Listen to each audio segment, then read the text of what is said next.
नमस्कार। मैं doctor H.N.. व्यास, सह आचार्य समाजशास्त्र विभाग, माणिकलाल वर्मा राजकीय महाविद्यालय भीलवाड़ा। आज अपन समाजशास्त्र विषय के अंतर्गत BA सेकेंड ईयर में प्रश्न पत्र सेकंड के बारे में पढ़ेंगे। सामाजिक विचलन, सोशल डेविएंस, ये क्या चीज़ है। किसी भी समाज की व्यवस्था, जैसा कि मैंने आपको सामाजिक समस्या के प्रकार और डेफिनेशन वगैरह बताई थी, उसमें आपको समझ में आ गया होगा कि सामाजिक समस्या क्या है और किस प्रकार से इन्हें इसका निदान किया जा सकता है, वो भी और आगे पढ़ेंगे। जब अपन सामाजिक विचलन की बातचीत करते हैं तो किसी भी समाज की व्यवस्था तभी ठीक तरीके से चल सकती है जब उस समाज के व्यक्ति वहाँ की संस्कृति के अनुरूप व्यवहार करें। यहाँ तक कि आपका परिवार भी तभी ठीक चल रहा होगा या चल सकता है जब सभी परिवार के सदस्य मिलकर एक सकारात्मक कार्य करें जो कि उनके द्वारा व्यवस्थित की गई हैं, जिससे कि हम लोग संस्कृति भी कह सकते हैं, और उसके अनुरूप व्यवहार करें। किंतु कभी कभी व्यक्ति अपनी इच्छाओं की पूर्ति के लिए ऐसे व्यवहार करते हैं जो उस समाज के मानकों के अनुरूप नहीं होते हैं। ऐसे व्यवहार विचलित व्यवहार कहलाते हैं। दूसरे शब्दों में इस प्रकार कहा जा सकता है कि विचलन मानव समाज के उन व्यवहारों से संबंधित है जिसमें व्यक्ति समाज द्वारा निर्धारित मानकों के विपरीत व्यवहार करता है, जो समाज में एक प्रकार की समस्याएं उत्पन्न कर देते हैं, क्योंकि प्रत्येक समाज के अपने कुछ मापदंड हैं, सोशल वैल्यूज हैं, संस्कृति है, और उस वैल्यूज, कल्चर, मापदंड के आधार पर व्यक्ति अपने जीवन पद्धति को चलाता है और उसके अनुरूप कार्य करता रहता है, व्यवहार करता है।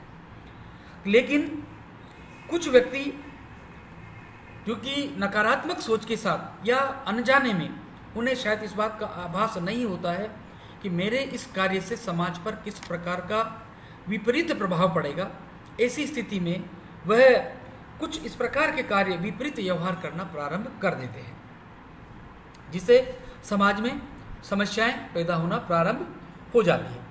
जब व्यक्ति समुचित मानकों के अनुरूप व्यवहार करता है या जो प्रिस्क्राइब्ड मानक हैं या जो बताए गए जो हमारे मानक हैं उनके अनुरूप व्यवहार करता है, तो समाज में व्यवस्था बनी रहती है। किंतु जब समाज के हितों की अनदेखी कर स्वयं की इच्छा को पूर्ति के लिए व्यक्ति सामाजिक मापदंडों के विपरीत व्यवहार करता है, अर्थात उसमें व्यक्ति सर्वोपरि हो जाता है, तो समाज के लिए समस्या उत्पन्न कर देते हैं। तो ऐसे व्यवहार को विचलन कहते हैं। अनेक समाजशास्त्रियों ने विभिन्न प्रकार के अपराधों जैसे वेश्यावृत्ति, नशावृत्ति, बाल अपराध आदि को विचलन के रूप में देखा है। अब आगे विचलन का अर्थ, परिभाषा, विशेषताओं आदि पर विस्तार से अपन प्रकाश डालेंगे, बातचीत करेंगे।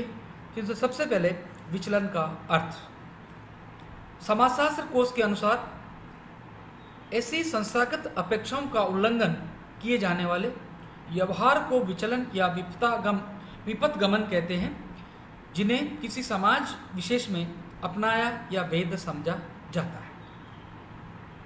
दूसरे शब्दों में विपथगमन एक ऐसा व्यवहार है, यार विपथगमन का मतलब विपरीत रास्ता, एक ऐसा व्यवहार है जिससे किसी समाज के व्यक्ति गलत, अशांत, अनुचित एवं अनैतिक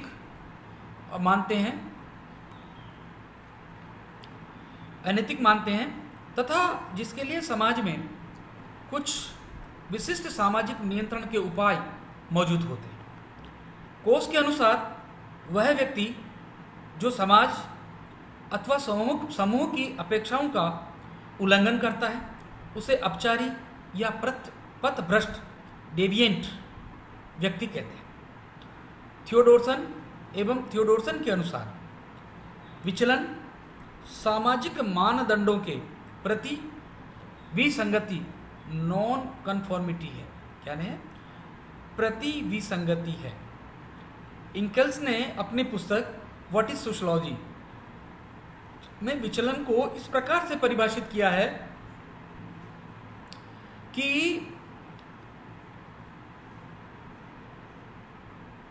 विचलन का तात्पर्य न तो सामान्य रूप से स्वीकृत मानक से हट जाने और न अल्पसंख्यक विचार रखने से है। यह तो सांख्यिकीय विचलन है। सामाजिक विचलन तब पैदा होता है जब व्यक्ति सांस्कृतिक मापदंडों के से दूर हट जाता है, जिसे समाज गंभीर समझता है, और गंभीर उसे नियंत्रित करने के लिए कुछ उपाय अपनाने पड़ते हैं। जॉनसन ने अपनी कृति समाजशास्त्र में विचलन को केवल एक ऐसी विपथगामी व्यवहार नहीं माना जिसमें किसी मानदंड का उल्लंघन होता है, अपितु ऐसा व्यवहार माना है जो उस मानदंड का उल्लंघन करता है, जिसकी और कर्ता उस समय अभिमुख हो। यह जानबूझकर किया गया उल्लंघन है।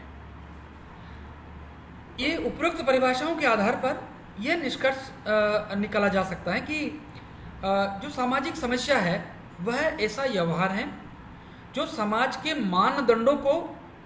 मानदंडों से हटकर किया जाता है और इसलिए उसे समाज में बुरा माना जाता है, वह विचलन कहलाता है। विचलन को प्रायः सामाजिक मानदंडों के संदर्भ में ही प्रयुक्त किया जाता है, क्योंकि प्रत्येक समाज के अपने विशिष्ट मापदंड होते हैं, अतः विचलन भी प्रत्येक समाज के अलग अलग होते हैं। अर्थात जो व्यवहार किसी एक समाज में विचलित व्यवहार माना जाता है वह किसी दूसरे समाज में भी विचलित व्यवहार हो, यह आवश्यक नहीं है। जैसे पहले ऊपर की क्लास में रीमैरिज नहीं हुआ करती थी, पुनर्विवाह अभिशाप समझा जाता था, लेकिन जितनी भी कृषक जातियां थी और अन्य जातियां थी उसमें नाता प्रथा और पुनर्विवाह एक आम घटना होती थी और होती है। अब धीरे धीरे सभ्य समाजों में भी पुनर्विवाह को मान्यता दी गई है, क्योंकि प्रत्येक समाज के अपने विशिष्ट मानदंड होते हैं, अतः विचलन भी प्रत्येक समाज के अलग अलग होते हैं। अर्थात जो व्यवहार किसी एक समाज में विचलित व्यवहार माना जाता है वह किसी दूसरे समाज में भी विचलित व्यवहार हो, ऐसा आवश्यक नहीं है। विचलित व्यवहार वह होता है जो जानबूझकर किया जाए।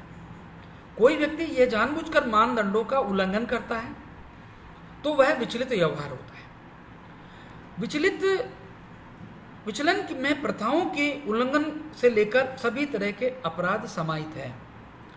जिन व्यवहारों के परिणाम स्वरूप समाज का संगठन असंतुलित हो जाए ऐसा व्यवहार विचलन कहलाता है। विचलन में सामाजिक मानदंडों का जानबूझकर उल्लंघन करना होता है। इन्हीं परिभाषाओं के आधार पर और निष्कर्ष के आधार पर विचलन की कुछ विशेषताएं हैं, वो इस प्रकार हैं। पहली विशेषताएं हैं सामाजिक मानदंडों की अवहेलना, नेग्लिजेंसी ऑफ सोशल नॉर्म्स। विचलन एक ऐसा व्यवहार है जो सामाजिक मानदंडों की अवहेलना के रूप में देखा जाता है। सामाजिक मानकों का अर्थ है ऐसे व्यवहार जो सामाजिक व्यवस्था को विघटित कर दे, जैसे नैतिक नियमों का आचरण न करना, सत्य से हटना, लैंगिक व्यवहार के मानकों से दूर हटना, पथ से भटकना व मान्यता प्राप्त नियमों से अलग हटना आदि, जिसके कारण समाज की व्यवस्था असंतुलित हो जाए, विचलित व्यवहार है। सामाजिक मानदंडों या मानकों की अवहेलना करना इसकी विशेषता है। दूसरी बात इन्होंने कही कि विशिष्ट सामाजिक एवं सांस्कृतिक संबंधित होते हैं, related to distinctive society and culture. प्रत्येक समाज एवं संस्कृति के अपने आदर्श एवं मानक होते हैं, अतः विचलन की उस विशिष्ट समाज के और संस्कृति से संबंधित होता है। अर्थात कोई विशिष्ट समाज और संस्कृति जिसे विचलित कहती है, ये आवश्यक नहीं है कि अर्थात कोई विशिष्ट समाज और संस्कृति जिसे विचलित कहती है, यह आवश्यक नहीं कि दूसरे समाज और संस्कृति में भी उसे विचलित माना जाए। उदाहरण के लिए प्रेम विवाह भारत में विचलन की स्थिति का द्योतक है, क्योंकि यह यहाँ के समाज एवं संस्कृति का अनुरूप नहीं है, जबकि पाश्चात्य देशों में इसे विचलन का रूप नहीं माना जाता है। जानबूझकर सामाजिक मानदंडों का उल्लंघन, international violence of social norms. विचलन की विशेषता यह है कि व्यक्ति internal violation of social norms. विचलन की विशेषता यह है कि व्यक्ति जानबूझते हुए उन सामाजिक मानदंडों का उल्लंघन करता है जो मानदंड समाज को सुव्यवस्था के लिए आवश्यक होते हैं। वास्तव में जब व्यक्ति विचलित व्यवहार करता है तो उसे यह भी पता होता है कि समाज इस प्रकार के व्यवहार को श्रेयकर नहीं मानता, जैसे नशावृत्ति करना, क्योंकि अपनी इच्छा को संतुष्टि के लिए समाज के मानदंडों की अनदेखी जानबूझ कर करता है। दूसरी बात, सामाजिक नियंत्रण का जनक, फादर ऑफ सोशल कंट्रोल। जब भी समाज में विचलन अथवा मान्यता प्राप्त नियमों से अलग हटाने की प्रवृत्ति जन्म लेती है, इस उत्पन्न स्थिति से सामाजिक व्यवस्था छिन्न भिन्न हो जाती है अथवा सामाजिक नैतिकता को खतरा उत्पन्न हो जाता है। तो समाज इस स्थिति से उभरने के लिए कुछ ऐसी नियंत्रित व्यवस्थाएं करता है जिससे विचलन पर नियंत्रण रखा जा सके। पुलिस, न्यायालय, कारागार आदि सामाजिक नियंत्रक हैं जो विचलन को रोकते हैं। उदाहरण के लिए यदि समाज में चोरी, अपराध, आत्महत्या आदि अथवा वेश्यावृत्ति आदि प्रवृत्ति के अधिक बढ़ती है तो इन पर समाज द्वारा नियंत्रण रखा जाता है। विचलन वैयक्तिक एवं सामाजिक होना, डेविएंस इंडिविजुअल एंड सोशल बोथ। विचलन एक ऐसा व्यवहार है जो मानदंडों से अलग करता है। जब किसी व्यक्ति द्वारा पथ या पद्धति से दूर हटना का व्यवहार किया जाता है तो उसे वैयक्तिक विचलन कहा जाता है। और जब समाज के समूह या समुदाय द्वारा तर्क पद्धति से दूर हटने का कार्य किया जाता है तब यह सामाजिक विचलन कहा जाता है। इस प्रकार विचलन व्यक्ति के स्तर पर भी होता है और समाज के स्तर पर भी होता है। अब विचलन अथवा विपथगामी व्यवहार के कारण, अब क्यों करता है व्यक्ति इस प्रकार का व्यवहार के कारण, तो जॉनसन ने अपने पुस्तक सोशियोलॉजी के विचलन के व्यवहार के 11 कारणों का उल्लेख किया। और ये 11 कारण जैसे गलत सामाजिकरण या सामाजिकरण का अभाव, दुर्बल अनुशासनियाँ, कानून के प्रवर्तन में कमी, तार्किकरण की सरलता और सामाजिक मानदंडों की अनिश्चितता सीमा होना, उल्लंघनकारी व्यवहार की गोपनीयता, अनिश्चित एवं भ्रष्ट तरीके से कानून का प्रवर्तन, अपराध के शिकारी का सहयोग, सामाजिक नियंत्रण के अभिकर्ताओं का उदय भाव, उपसंस्कृति द्वारा विचलन का भेदकरण, विचलित समूह के प्रति वफादारी की भावना। अब ये थोड़ा सा जो है अपन कल इन सारी चीज़ों को अध्ययन करेंगे। धन्यवाद। कि किस प्रकार विचलित अथवा विपथगामी व्यवहार के कारण होते हैं, व्यक्ति क्यों ये सब करता है।